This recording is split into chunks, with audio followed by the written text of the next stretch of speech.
जय श्री 2 जून 2026 मंगलवार दिन देवगुरु बृहस्पति निजर शत्रु बुधंक स्वगृह मिथुन राशि को प्रत्याग कर निजर अतिमित्र चंद्रमा स्वगृह कर्कट राशि को प्रवेश करेंगे। एठारे देवगुरु बृहस्पति उच्चस्थ हो अवस्थान करेंगे।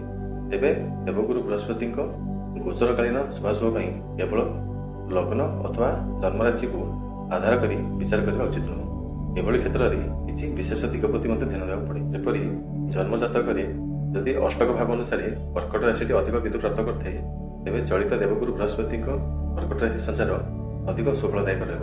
ठीक सेपरी जदि जन्मजातक देवगुरु बृहस्पति इच्छा अथवा मीन राशि अवस्थान करते तेज चलित देवगुरु बृहस्पति कर्कट राशि संचार सुफलदायक रह। ठीक सेपरी जदि संपद क्षम साधक मित्र अथवा अतिमित्र तारे जितेबाला देवगुरु बृहस्पति संचार करेंगे से गुरुंकर सुप्रभाव जातक प्राप्त कर।